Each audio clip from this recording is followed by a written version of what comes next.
சொல்லுங்க. நமக்கு விளக்கி சொல்லுங்க. எத்தனை பேர் கவனிக்கிறீங்க சொல்லுங்க.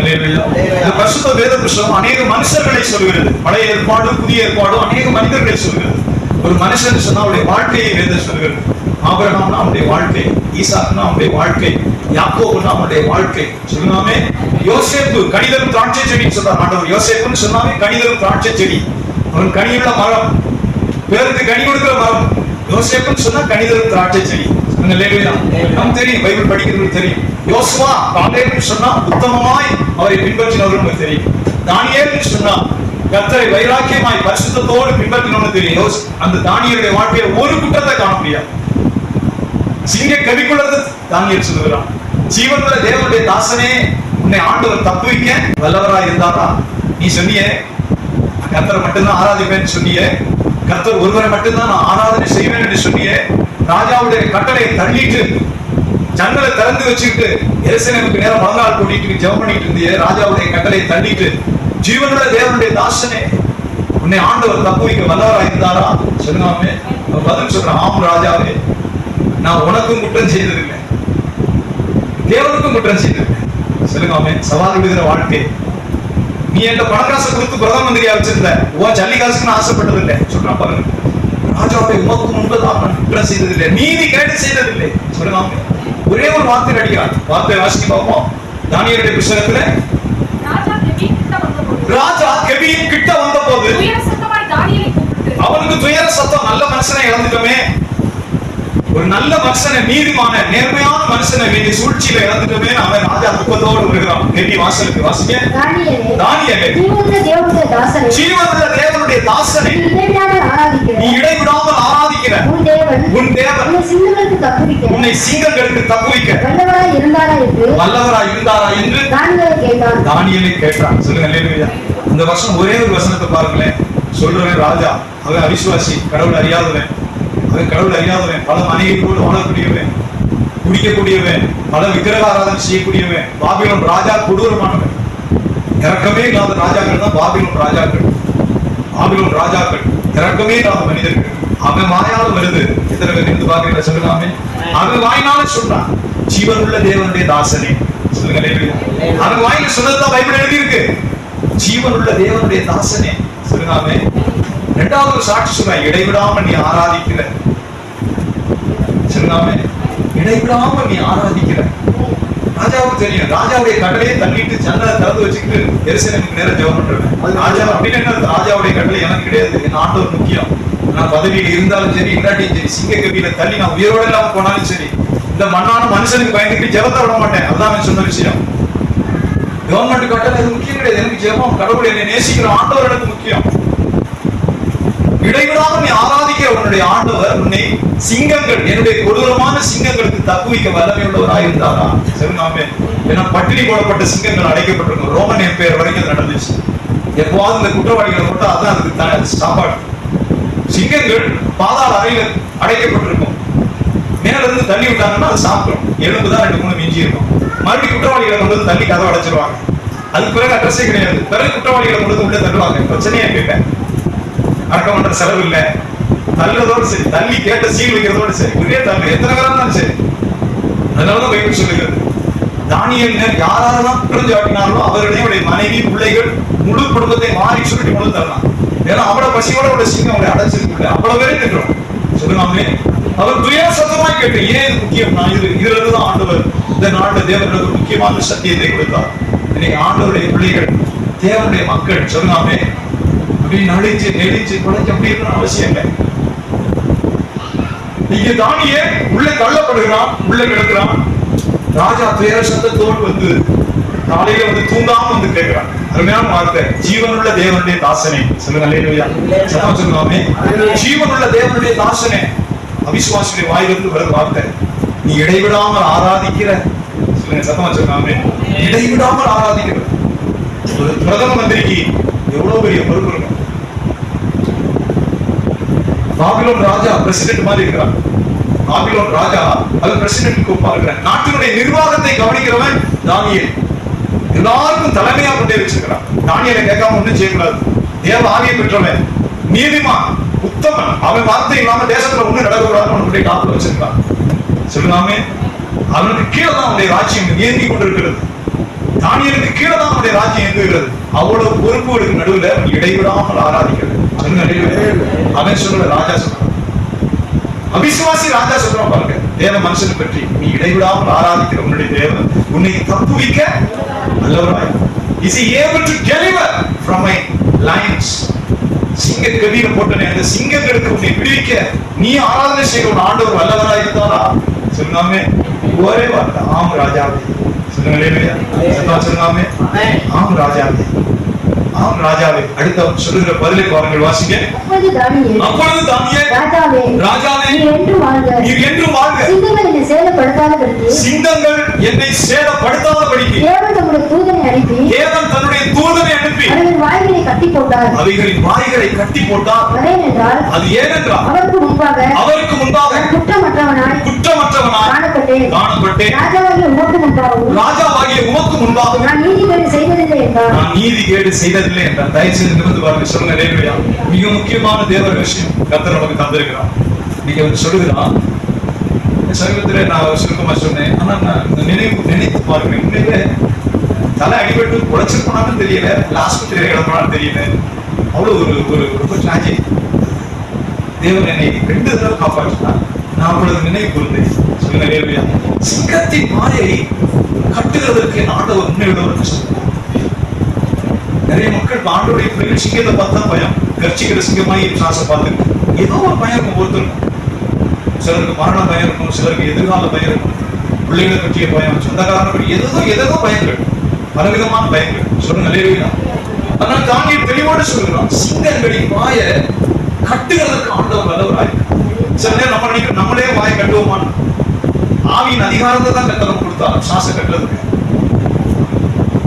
என் நாமத்துல 2 பேரும் 3 பேரும் எங்கே ஒருமனப்பட்டிருக்கிறார்களோ நடுவில் இருக்கிறேன் சொன்ன ஆண்டவர். சொல்லாமே நீ எவைகளை இந்த பூமியில கட்டியோ அது பர்வத்தில் கட்டப்பட்டிருக்கும், எவைகளை கட்ட அவிழ்க்கிறியோ அது பர்வத்தில் கட்டவிழ்க்கப்பட்டிருக்கும். இது எந்த ஜபத்துல தான் நடக்கும். சொல்லாமே பரிசுத்த ஆவியுடைய காத்திருந்து ஜெபிக்கிற அனுபவத்தில் தான் நடக்கும். ஆனால் தானியேல் ஒரு காரியத்தை முக்கியமாய் சொல்லுகிறான், சிங்கங்களின் வாய்களை கட்டுவதற்கு ஆண்டவர் உண்மையுள்ளவராயிருந்தார். சொல்லுங்க ஹல்லேலூயா.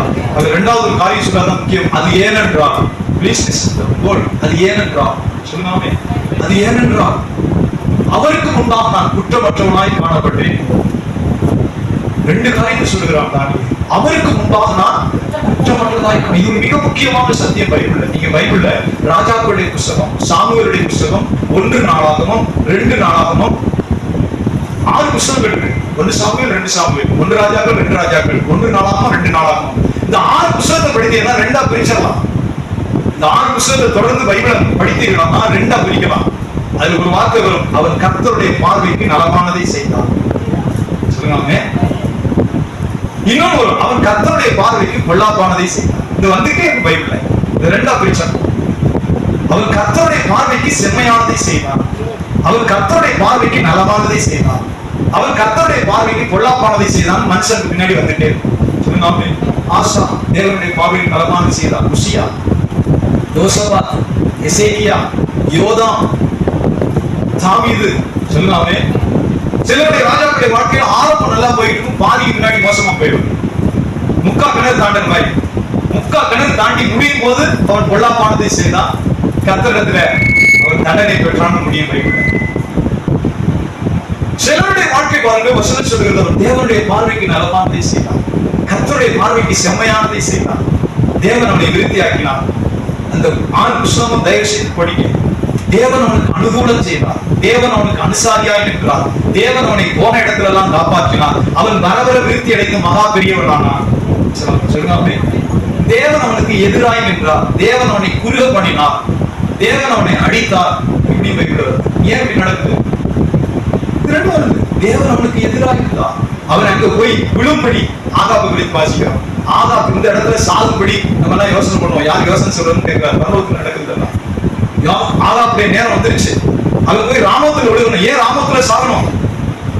ராமோத்துல போய் ராமோத்துங்கிற இடத்துல போய் இந்த ஆகாப் ராஜா சாகணும். ஏன்னு சொன்னா அவன் நீதிமானாகிய நாபோத் அவனையும் குமாரனையும் கொன்று தனக்கு ஒரு கீரை கொண்டை உண்டாக்குறதுக்கு, திராட்சை தோட்டத்தை அடிச்சு கீரை தோட்டம் போடுறதுக்கு இந்த வேலையெல்லாம் பண்ணி அந்த நீதிமான கொண்டு சொன்னாங்க.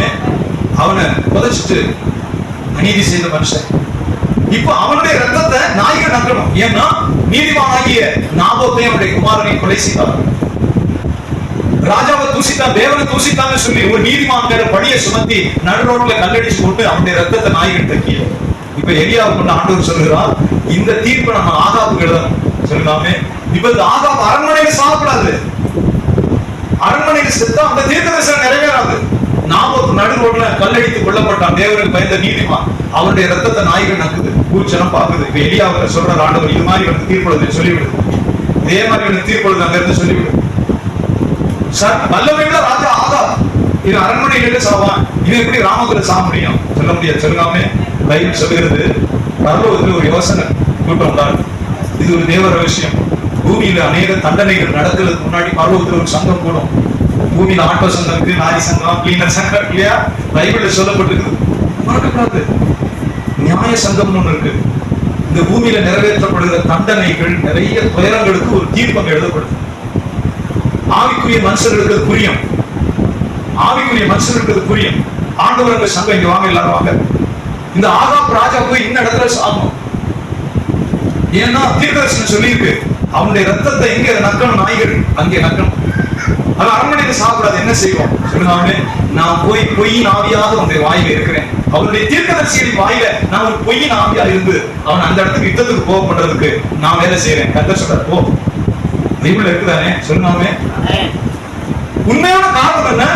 அவன் அரண்மனையில் சாப்பிடாது, அவன் நடு ரோட்ல அவன் யுத்தத்துல செத்து அவனுடைய ரத்தத்தை நாய்கள் நக்கணும். பைபிள் சொல்லுகிறது. நேரம் அதிகம் இல்லை. ஆச்சரியமான சம்பவம். யாரோ ஒருத்தன் எக்கு தப்பா அம்பு விடுறான். இத்தனைக்கும் ஆகாப் வேஷம் மாறுறான். சொல்லாமே யோசபாத்த ராஜா வேஷம் போட்டு ரதத்துல நிறுத்தி சும்மா தெரியுறான். சொல்லுவாங்க, சும்மா அங்கிட்டு தெரியுறான். ஆனா சிங்காசனத்துல இருக்கிறவன் யோசபா, அவனை தான் ராஜான்னு ஏதாவது நெருக்கிட்டு வரான். சொல்லுங்க, வசன சொல்லுவான், கூக்கூர் எழுதுறான், நான் ராஜா இருப்பான், நான் சும்மா பொம்மை. இஸ்ரவேல் ராஜா நான் இல்லைன்னு சொன்ன உடனே அவனை விட்டுறான். பைபிள் சொல்றது, ஒருவன் எதேச்சையாவது ஒரு அம்பை விடுறானா, குறிப்பாத்து இல்லை இருக்கட்டும். அதான் முக்கியம். சில நேரம் நம்ம காப்பாத்துறதுனா எப்படி வேணாலும் காப்பாத்திடுவாரு, கொண்டுறதுனா எப்படி வேணாலும் கொள்ளலாம். அது நமக்கு புரியும். சொல்லுங்க, காப்பாற்றுறதுக்கு 1000 காரணங்கள் இருக்கு.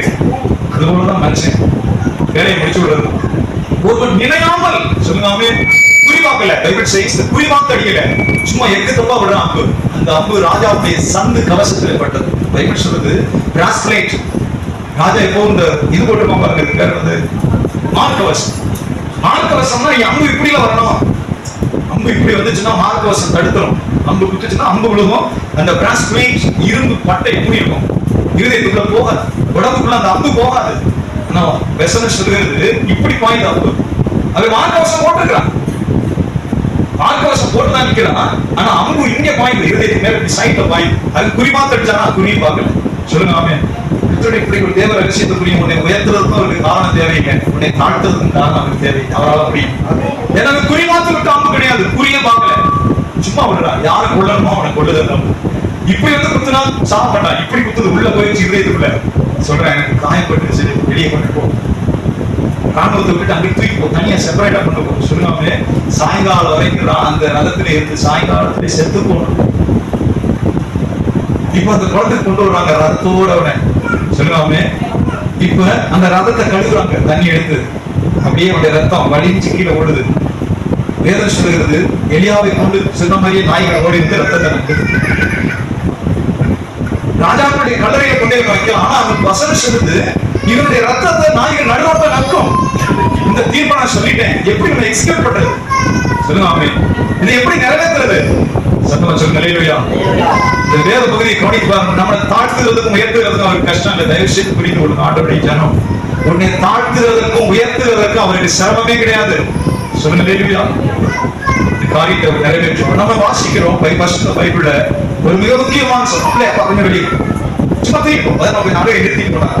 அடுத்த கவனி சோதனை. அப்ப வசனம் சொல்ற மிக முக்கியமான வார்த்தை, அந்த மனுஷன் தானியேல் ஒரு சாட்சி சொல்கிறான், நான் தேவனுக்கு முன்பாக, சொல்லுங்க, குற்றமற்றவனாக இருக்கு. தேவனுக்கு முன்பாக குற்றமற்றவனாக இருக்கு. இரண்டாவது சொல்ற, ராஜாவே நீ கொடுத்த வரவு செலவு பணம், எனக்கு கொடுத்த அதிகாரம், அதை நான் தப்பா பயன்படுத்தினதே அந்த காரணத்தை அது ஏனென்றா, சொல்லுங்க, அது ஏனென்றா தேவனுக்கு முன்பாக குற்றமற்றவனாயிருந்தேன்.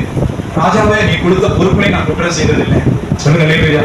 ஏன்னா இதுல எல்லாம் எனக்கு ஆசை உண்டானது இல்லை. அது ஏன் இது வாழ்க்கை மிக முக்கியமான கர்த்தருடைய பிள்ளைகள். பைபிள் முழுவதும் சொல்றது முதல் குறிப்பு ஆண்டோடைய ஜனத்துக்கு முதல்ல சொல்கிறேன். தேவனுடைய பிள்ளைகளுக்கு ஒரு முதல் குறிப்பு, ஆண்டவரை நான் குற்றமற்ற மனுஷன் நினைத்து பாருங்க. சொல்லுங்க அல்லேலூயா.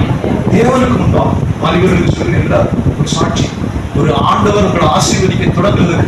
பாவியா இருக்கிற வாழ்க்கை வேற. ரட்சிக்கப்படுற மாதிரி நான் பாவியா இருந்த பாஸ்டர் மகதலேனா மரியாள் மாதிரி விபச்சார பெண்ணா இருந்தேன். 7 சாசை எனக்கு பிடிச்சிருச்சு. இயேசுவை சந்திக்கும் முன்பதாக நான் பாவத்திலே ஜீவித்தேன். 7 சாசு பிடிச்சிருச்சு. விபச்சாரியை போல நான் பாவியா அடைந்தேன். பாவியான ஸ்திரீன்னு தான் பைபிள் சொல்லுது. பாவியான ஸ்திரீன்னு தான் பைபிள் சொல்லுது. பாவியான ஸ்திரீ, சாசு பிடித்த ஸ்திரீ, ஒடுக்கப்பட்ட ஸ்திரீ, மனவோட வாழ்ந்த ஸ்திரீ. இயேசுவை சந்திக்கும் முன்பு சொல்லுவாமே, இயேசுவை சந்தித்த பின்பு சொல்லுவாமே கர்த்தருக்கு பிரியமாய் ஜீவித்தார். அவர்கிட்ட தான் முதல் குறிப்பே சொல்றார் ஆண்டவர், நான் உயிர்த்தெழுந்த செய்தியை நீ சகோதரருக்கு கொண்டு போன்னு சொல்றார். நான் உயிர்த்தெழுந்த செய்தியை சீடர்களுக்கு சொல்ற.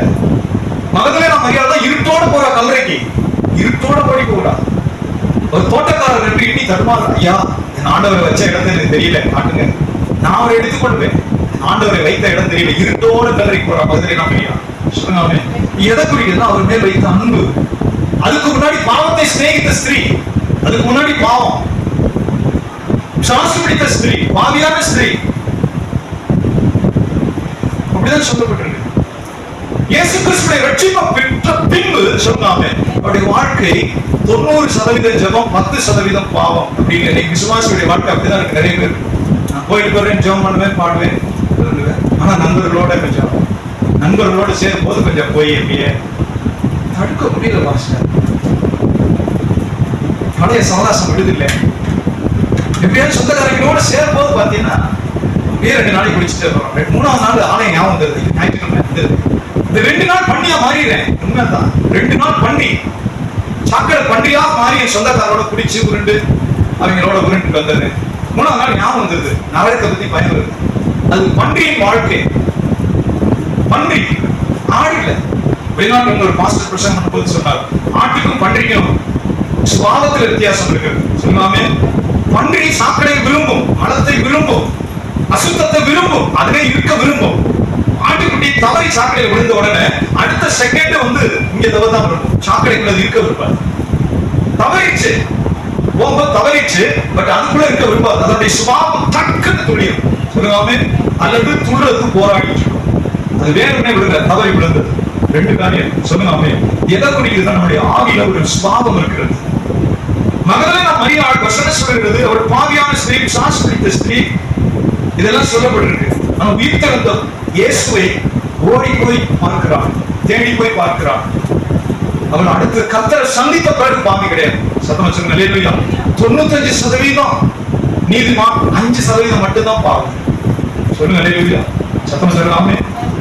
நம்முடைய வாழ்க்கையில சில நேரம் நம்ம பர்சனல்லே வச்சிருக்கோம் சாட்சி இல்லாத வாழ்க்கை. எல்லாருக்கும் சாட்சி இல்லாத ஜீவியம் ஒரு 5%. சாட்சி இல்லாத, அது எனக்கு தனிப்பட்டது, என்னால விட முடியாத பலவீனம். விட்டா செத்து போயிடுவேன்.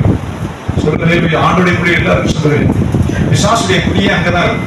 நான் அந்த குடியை விட்டா செத்து போயிடுவேன் பாஸ்டர், என்னால விட முடியாது. தைரியமா சொல்லுங்க, நான் சாக ரெடின்னு சொல்லுங்க. தேய் ஒடியும் சொன்னாமே நீண்ட நாள் குடியாரம் பாஸ்டர். டாக்டர் குடியேறும் அப்படிதான் சொல்லுவார். கொஞ்சம் கொஞ்சமா குடியும். சோசியல் ட்ரிங்கரா இருந்தா பிரச்சனை இல்லை, 10 மில்லி குடிச்சா பிரச்சனை இல்லை. ரெகுலர் குடியா இருந்தா தான் இருக்கக்கூடாது. குடிய சீக்கிரம் செத்து போயிடுவேன் சொல்லாமே. கொஞ்சம் கொஞ்சமா தான் இதெல்லாம் வசனம் சொல்லுது. அப்படி ஒருத்தருக்குமே நடந்தது இல்லை. சொல்லுங்க அல்லேலூயா. ஒரே ஒரு காரணம் சொல்லுங்க, ஆண்டவரே நான் செத்து போக ரெடியா இருக்கிறேன், பாவியா சாக விரும்பல. சொல்லாமே ஆண்டவரே நான் சாக ரெடியா இருக்கிறேன். சாவுதானே வரும்.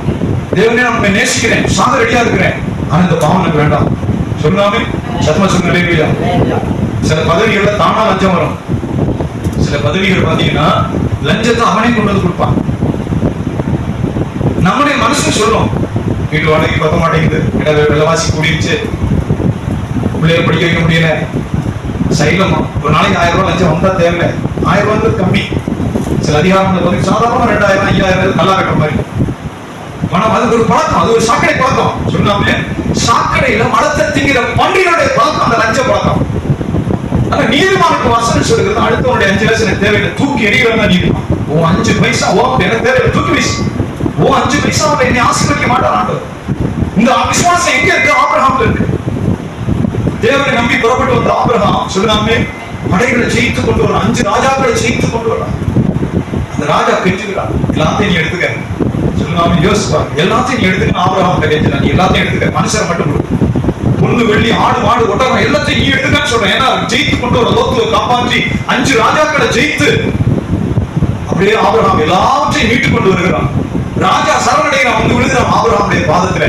சொல்லுங்க இல்லையா, எல்லாத்தையும் எடுத்துக்க, மனுஷரை கொடு சொல்றான் பாருங்க. ஆபிரகாம் உனக்கு வேணும், நான் என் அண்ணமே லோத்துவை காப்பாத்துறதுக்கு படையெடுத்து போய் கொண்டு வந்தேன். பாவியாகி சோதம்குமார மக்களை காப்பாத்துறது என் அண்ணன் மேல லோத்து என்னை பின்னாடி வந்தா பாரு, அவன் குடும்பத்தை காப்பாத்துறதுக்காக படையெடுத்து போனேன், ஜெயித்து கொண்டு வந்திருக்கிறேன். சொல்லுவாமே முக்கியமான வார்த்தை சொல்ற, நாளைக்கு ஆபிரகாம் நான் ஐஸ்வர்யவானே நீங்க சொல்லக்கூடாது.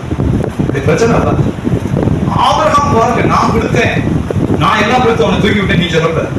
ஒரு வால் வேணாம், ஒரு செருப்பு வால் வேணாம், ஒரு பொட்டாச்சி வேணாம். அதனாலதான் விசுவாசிகளின் தகப்பன்னு சொல்லுவாமே, ஒரு செருப்பு வால் வேணாம், பொட்டாச்சி வேணாம், தூக்கி வச்சுலாம். நீங்க சாப்பிட்டது போ, பாய்களை அள்ளிட்டு போ. ஏன் தேவன் நமக்கு கொடுக்க வல்லவராக இருக்கிறார். அதனால வசனம் சொல்லுகிற வெள்ளியும் பொன்னுடைய சீமானா இருந்தார். சொல்லுவாமே ஆபிரகாமுடைய உண்மையான விசுவாசம் ஒவ்வொரு தடவையும் என்னை நிரப்புவார் என்பது. அவர் தினமும் என்னை கொடுத்து கொண்டே இருப்பார். சொல்லுங்க உயிருள்ள வரைக்கும் நடந்துச்சு. ஆபிரகாம் வயது சென்று முதிர்ந்தவனானா கர்த்தர் அவனை சகல காரியங்களிலும் ஆசீர்வதித்து வந்தார் என்று வேதம் சொல்லுங்க. அதிகாரம் 16 26 நினைக்கிறேன்.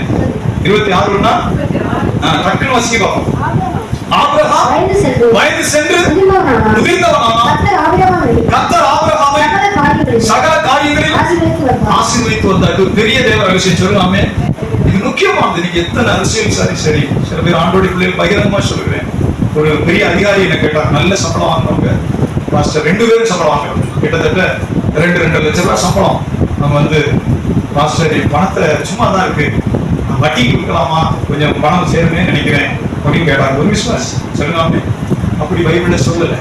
சொல்லுங்க லேலுயா, உங்களை நல்லா வச்சிருக்கிறாரு, யாருக்காவது இறக்கப்பட்டு கடனா கொடுங்க, பருவத்தில் உங்களுக்கு பொக்கிஷம் உண்டாயிருக்கு, ஏழை கொடுங்க, வட்டிக்கு கொடுங்கன்னு சொல்லவே கிடையாது. சொல்லுங்க இதுதான் கர்த்தர் சொல்லி இருக்கிறது, அதுக்கு மேல உங்க இஷ்டம் அப்படின்னு அவங்க கீழ்படிந்து கொடுக்கல, வட்டிக்கு கொடுக்கல. சொல்லுங்க சத்தம் சொல்லுங்க. கடவுளுடைய வசனத்தை கை கொண்டு நடக்கிறதா பாக்கியம். தேவனுடைய வார்த்தையை கை கொண்டு நடக்கிற பாக்கியவான்கள். சத்தமா சொல்லுங்க. ஏது முக்கியமானதுன்னா நிறைய பேர் நிறைய எல்லா இடத்துலையும் சர்ச்சுக்கு வருவாங்க, தேவனா வெள்ளச்சட்டா வெள்ள வேட்டி, பைபிள் ஒரே பரிசுத்தம், ஆனா அவருடைய சாட்சி இல்லாத ஒரு வாழ்க்கை. அரசாங்க அதிகாரியா இருந்தா விசாரிச்சு பார்த்தா லஞ்சம் வாங்குறவனா இருப்பான், அடுத்தவருடைய பணத்துக்கு ஆசைப்படுகிறவனா இருப்பான், லஞ்சம் வாங்குறவன் அவன் எப்படி நீதிப்பான்? சாட்சி இல்லை. சொல்லுங்க தேவன் நியாயம் தீர்ப்பான். பிறனுக்குள்ள யாதொன்றை இச்சையாதிருப்பாயாக. சொல்லுங்க 10 கட்டளையில அப்பவே சொல்றாரு, பிறனுக்குள்ள யாதொன்றை இச்சையாதிருப்பாயாக. வேலைக்காரனையோ ஆட்டையோ மாட்டையோ பிறனுடைய மனைவியையோ அவனுடைய வேலைக்காரனையோ வேலைக்காரியோ ஆட்டையோ மாட்டையோ இச்சையாதிருப்பாயாக. சொல்லுங்க சத்தமா சொல்லுங்க. என்னுடைய மாஸ்டர் என்ன கற்றுக் கொடுத்தது, அவர் நல்ல தேவ மனுஷன், அடுத்த சபைக்கு போனதே, அடுத்த சபை விசுவாசி வீட்டுக்குள்ள போனதே கிடையாது. சாட்சி சொல்ல முடியாது, உள்ளாலே பார்க்க முடியாது. வேற ஏதாவது பிரச்சனையில பல காரியங்கள்னால சபைக்கு வந்தவங்களா தான் இருப்பாங்க. எப்படிய அவர் அடுத்த சபைக்கு போனாரு, காலண்டர் கொடுத்தாரு, நோட்டீஸ் கொடுத்தாரு, இல்லவே கர்த்தரோட ஊழியம் செய்ய முடியாதவங்க ஆசீர்வதிச்சு. சொல்லுவாமே நான் கை கொண்டு வருகிறேன். ஏன்னா வேற இடத்துக்கு போன பிரச்சனை வரும். இன்னொரு சபைக்கு போன அந்த சபை லாஸ்ட் போயிட்டு அவர் அதுக்கு பொறுப்பானது. அடுத்த சபைக்கு போய் நான் காலண்டர் கொடுக்குறேன், நான் மியூசிக் போடுறேன், கல்யாணம் நடத்துறேன், பாட்டு பாடுறேன், இந்த வேலையே அதெல்லாம் ஒரு தடுமாறி போனவர்கள், கடவுள் அறியாத அந்த செய்ய வேண்டும். அந்த சபைக்கு அந்த தரப்ப இருக்கிறாங்க, அந்த பாஸ்டர் அந்த சபைக்கு பொறுப்பானவர். சொல்லலாமே ஒரு வீடு இருந்தா அந்த குடும்பத்துக்கு தலைவர் இருப்பார், அவர் பொறுப்பானவர். அந்த மனைவி பிள்ளைகளுக்கு ஒரு தலைவர், அந்த குடும்பத்துக்கு அவர் பொறுப்பானவர். சொல்லலாமே இன்னொருத்தர் போய் கூடாது, நியாயம் இல்லை, தேவன் அதை அங்கீகரிக்க மாட்டார். ஊழியர்கள் தெளிவில்லாத அநேகர் என்ன செய்வது, உள்ள வந்து கலந்து பண்ணி இங்க வாங்க அங்க வாங்க நோட்டீஸ் கொடுக்குறது, பாட்டு பாடுறேங்கிறது, கல்யாணம் பண்ணி வைக்கிறேங்கிறது, அப்படி உலர்த்தி அழகைங்க. அவர்கள் ஆசீர்வதிக்கப்படுவார்களா? இல்லை, அங்கீகரிக்கப்படுவது இல்லை. ஏன் வசனம் சொல்லுகிறது, பிறருக்குரிய யாதொன்றை இச்சையாத. சொல்லலாமே பிறனுக்குள்ள யாதொன்றை, வேலைக்காரி, பிறருடைய மனைவி, பிறருடைய ஆடு மாடு, எதை இச்சையாத. சொல்லலாமே தேவன் உனக்கு பழியை பெருக பண்ண வல்லவராயிருக்கிறார். ஒரு தேவ ரகசியம் இருக்கிறது. ஆபிரகாம் சும்மாதான் இருந்தார், அவருடைய ஆடுகளும் மாடுகளும் ஒட்டகங்களும் திரளாய் பழகி பெருகி. அதை நீங்க பிராக்டிகலா பார்க்கணும்னா அப்படிதான். அங்க வைத்திருக்கிற ஆடுகளும் மாடுகளும் சொல்லலாமே 2 விதத்துல ஒரு காரியம் நடக்கும். இந்த ஆடு மாடு வச்சிருக்கிறவங்க எல்லாம் பாருங்களேன், ஒட்டகம் ஆடு மாடெல்லாம் எப்படி உங்களுக்கு ஆசீர்வதிக்கப்படுறாங்கன்னு தான். சும்மா அந்த வீட்டுக்குள்ள சொல்றோம், போன வருஷம் என் ஆடு பூரா செத்து போச்சு சார், வாயெல்லாம் கணை வந்துருச்சு, வாயெல்லாம் புண்ணு வந்துருச்சு, சரி வந்துருச்சு. போன வருஷத்துல எனக்கு 300 ஆடு செத்து போச்சுன்னு சொல்றவங்க. அதே 300 ஆடும் 2 குட்டியை போட்டு 300 + 600 900 ஆடா மாறினதும் இருக்கும். இப்படிதான் விருத்தி அடையும். சொல்லுங்க, 300 ஆடுகள் தாய் ஆடுகள் 2 குட்டியை போட்டு இது ஒரு 300 அது ஒரு 600 900 மாறி நிக்கிறதும் இருக்கும். இது 900 விருத்தி அடைஞ்சிருக்கு. இன்னொரு 300 மீல் பேலன்ஸ்ல 300 செத்து போச்சு சார். ஒண்ணுக்குள்ள வியாதி எப்படி பரவி என்ன செத்துருச்சு, காசு கொடுத்து ஜேசிபி விட்டு புதைச்சிட்டு சும்மா இருக்கிறேன், இனி கொஞ்ச நாள் கழிச்சு ஏதாவது வாங்கி விடலாம் இருக்கிறேன் சொல்லுவாங்க. மக்கள் கவனிப்பாங்க. சொல்லுவாமே, இது ஒட்டகத்துக்கு நடக்கும், மாட்டுக்கு நடக்கும், ஆட்டுக்கு இப்படித்தான் நடந்தது. ஆபிரகாம் அவன் ஆசீர்வதிக்கப்பட்ட சீமானா இருந்தான். அவனுடைய ஆடு மாடுகள் ஒட்டகங்கள் பழகி கொண்டே இருந்தது. உபாகமத்தில் சொல்லப்பட்டிருக்கிற இந்த வார்த்தை, உன் நிலத்தின் கனியும் மாடுகளின் பெருக்கமும் ஆடுகளின் பெருக்கமும் மந்தைகளுமாகிய மிருக ஜீவன்கள் ஆசீர்வதிக்கப்பட்டிருக்கும். உன் மாப்பு செய்கிற தொட்டி ஆசீர்வதிக்கப்பட்டிருக்கும். உன் கூடை ஆசீர்வதிக்கப்பட்டிருக்கும். நீ வருகையிலும் ஆசீர்வதிக்கப்பட்டிருப்பாய், போகையிலும் ஆசீர்வதி. சில நேரம் நம்ம நினைக்கிறோம் நம்ம அப்படி காப்பாற்றி வச்சிருக்கனால இல்ல, இது ஒரு தேவ ரகசியம். ஆண்டுடைய பிள்ளைகள் புரிந்து விடும். 300 இருந்த மாதிரி இருக்கும், அடுத்த சீசன்ல 900 மாறிடும். 300 ஆடு இருந்த மாதிரி இருக்கு, ஒரு 9 மாசம் தாண்டும் போது 2 குட்டியை போடுது, அது 300 + 600 900 மாறிடும். இதை செய்கிறவரியா சொல்லுங்க, கர்த்தர். இதைத்தான் ஈசாக்குன்னு செய்தார் ஆண்டவர். இதைத்தான் ஆண்டவர் ஈசாக்குன்னு செய்தார். இது எதை குறிக்குதுன்னா, இப்ப இந்த ஆசீர்வாதம் இல்ல, 300 தான் இருக்கு, 300 ஆடு தான் இருக்கு. இந்த ஆசீர்வாதம் இப்ப இல்ல, இதை தேவன் உருவாக்குகிறார். சொல்லுங்க, ஹல்லேலூயா. God creates. ஆண்டவர் அதை உருவாக்குகிறார். God makes something. God increases. ஆண்டவர் அதை விருத்தி அடைய செய்கிறார். சொல்லுங்க, ஆமென். அதோட கரம் நீட்டப்பட்டிருக்கு. ஆபிரகாம் வயது செஞ்சு சும்மா உட்கார்ந்திருக்கான். சொல்லுங்க, ஹல்லேலூயா. இது எப்பொழுது நடக்கும்? நிச்சயமா நடக்கும். தேவனை நேசித்து அவருக்கு உண்மையா கொடுக்கும்போது தான் நடக்கும். அதுக்கு மாறாக நம்ம என்ன சொல்றோம்னா, இருக்கிறத வச்சு ஓட்டுறதுக்கு நம்ம பிளான் போடுவோம், உள்ளதை வச்சே நம்ம பிளான் போடுவோம். அல்லது உள்ளது பத்தலைன்னு சொல்லி ஆண்டவர்கிட்ட குறை சொல்லுவோம். உள்ளதே எனக்கு பத்தல, 2 வாடகை கொடுக்க முடியல, பிள்ளைய படிக்க வைக்க முடியல, பெட்ரோல் போட முடியல, அதை செய்ய முடியல, இதை செய்ய முடியல, கரண்ட் பில் கட்ட முடியல, இருக்கிறதே எனக்கு பத்தல. சொல்லுங்க, இந்த விசுவாசம் கிடையாது. சொல்லுங்க, ஹல்லேலூயா. நிச்சயமாய் தேவனை கனம் பண்ணி உத்தமமாய் உண்மையாய் அவரை முதல்ல வைக்கிற மனிதர்கள் மேல அவர் கிருபை அருளுகிறார். இது சத்தியம், இது கர்த்தருடைய சத்தியம். எப்படி? அப்படிதான் விருத்தி ஆவதும் உண்டு, அவர்கள் குறைந்து தரித்திரப்பட்டு போவதும் உண்டு. பைபிள் சொல்லுது. இது உலகத்தினுடைய அக்கௌண்டன்ஸுக்கு ஒத்தே வராது, உலகத்தினுடைய கணக்குக்கு ஒத்து வராது, விசுவாசத்துக்கு மட்டும்தான் ஒத்து வரும். அதனாலதான் வசனம் சொல்லுகிறது, வாரி இறைத்து விருத்தி அடைவாறு உண்டு, அதிகமாய் பிசினித்தனம் பண்ணி தரித்திரம் அடைவாறு உண்டு. இது சாலமோன் ஞானமாய் சொல்கிறார். அவன் உணர்ந்து சொல்கிறான். சாலமோன் ஞானி. சொல்லுங்க, உலகத்துல ஒரு எக்கனாமிஸ்ட் அவர்கிட்ட போய் கேளுங்க, நீ சேர்த்து வச்சாதான் நீ பணக்காரனாக சொல்ற. அக்கௌண்டன்ட் கேளுங்க, எக்கனாமிஸ்ட் என்ன எக்கனாமிக் படிச்சவர், அக்கௌண்டன்ட் படிச்சவர். கொஞ்சம் கொஞ்சமா சிறுக சேர்த்தீங்கன்னா சேர்த்துக்கிட்டே வரும். 5 சேர்த்தாதான் 10. இதுதான் எக்கனாமிக்ஸ், அக்கௌண்டன்ட் கணக்கு. கர்த்தருடைய கணக்கு அது கிடையாது. சொல்லுங்க, தேவனுடைய விசுவாசத்தில் வராது. அதனாலதான் ஒரு விசுவாசத்தை பயன்படுத்துகிறான். ஒரு மனுஷன் விருத்தி ஆவதற்கு, ஆசீர்வதிக்கப்படுறதுக்கு மூளை அறிவை வச்சு வேலை இல்லை. பரிசுத்தவான்களுக்கு விசுவாசம் தான். சொல்லுங்க, ஹல்லேலூயா. பரிசுத்தவான்களுக்கு விசுவாசம் முதல். விசுவாசம்ங்கிறது எண்ணம் அல்ல, தேவனை நம்பி கீழ்ப்படிவது. விசுவாசங்கிறது நினைவு கிடையாது. It's not a thinking. The faith is not only thinking. தேவனை பற்றி அறிவு கிடையாது விசுவாசம். It's not a knowledge of God. It's not a faith at all. விசுவாசம்ங்கிறது தேவனை பற்றி அறிவு அல்ல. சர்வவல்லவர், கிருபையுள்ளவர், இரக்கமுள்ளவர், கொடுக்கிறவர், ஆசீர்வதிக்கிறவர், விருத்தி ஆக்குகிறவர். இது இல்லை. It's a basic. விசுவாசம் தேவனை நம்புகிறது, அவருக்கு கீழ்ப்படுகிறது. விசுவாசம் தேவனுடைய வார்த்தையை நம்புகிறது, அவருக்கு கீழ்ப்படுகிறது. சொல்லுங்க, ஹல்லேலூயா. விசுவாசம் தேவனுடைய வார்த்தையை நம்புகிறது, அதுக்கு கீழ்ப்படுகிறது. அதான் விசுவாசம். கர்த்தருடைய பரிசுத்த வேத வாக்கியம் தெளிவாய் சொல்லுகிறது. அதனால சாலமோன் பெரிய ஞானி, அவன் அனுபவப்பட்டு சொல்கிறான், வாரி இறைத்து விருத்தி அடைவாரும் உண்டு, அதிகமாய் பிசினித்தனம் பண்ணியும் அருமை அடைவாரும் உண்டு. வசனம் இருக்கான், பாஸ்டர் தாமாவுக்கு சொல்றாரு. அங்கே எதுக்கான்னு பாருங்க. நீதிமொழிகளுடைய புத்தகம் 11:24 பைபிள் இருக்கு. நீதிமொழிகளுடைய புத்தகம் 11:24. Please read the Bible. 11:24 வாசிங்க. வாரி இறைத்தும் விருத்தி அடைவாரும் உண்டு, அதிகமாய் பிசினித்தனம் பண்ணியும் இந்த வசனம் அப்படியே நிறைவேறும். சொல்லுங்க, தயவு செய்து சொல்றேன். சொல்லாமே இது கர்த்தருடைய வார்த்தை. மாறி இறைத்து எப்படி விருத்தி அடைவான்? இருக்கிறத மாறி இறைச்சிட்டான் சொல்லுங்க. இருக்கிறத மாறி இறைச்சிட்டா எப்படி விருத்தி அடைவான்? இதை செய்கிறவர் ஆண்டவர். சொல்லுங்க இல்லையா? யோசிச்சு பாருங்க. உங்களுக்கு 2 பிள்ளை இருக்கு. ஒரு 2 லட்சம் ரூபாய் சம்பளத்தை கொண்டே அவனை வைக்க முடியும். 2000 ரூபாய் வேலைக்கு சைக்கிள்ல தெரிய வைக்க முடியும். தான் விஷயம். சோத்து கும்பத்துல, வாய் கும்பத்துல, கை கும்பத்துல வாடகை கொடுக்க முடியல, என்ன வாங்க முடியல, கடு வாங்க முடியல, கீரை வாங்க முடியல. காலம் பூரா இந்த பாட்டை பாட வைக்கவும் தேவனுக்கு முடியும்.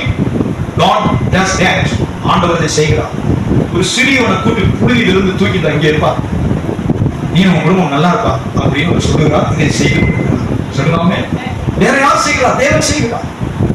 இதுக்கு எதை ஆண்டவர் பயன்படுத்துகிறார்? விசுவாசத்தை பயன்படுத்துகிறார். சில நேரம் தாய் தகப்பன் தேவனுக்கு கொடுத்ததை பிள்ளைகள் மேல கொடுக்கிறார். வெளிநாட்டினுடைய ஒரு மிஷனரிகள் வரும்போது சொன்னார், மிஷனரிகள் திருச்சிக்கு வந்திருந்தாங்க. அவங்க ஒரு டீமா ஆடல் பாடல் பாடி, ஸ்டேஜில் ஆடல் பாடல் பாடி இயேசு பத்தி அறிவிக்கிறது. அப்ப சொன்னாங்க, நாங்கெல்லாம் we are unworthy to receive all the blessings from God.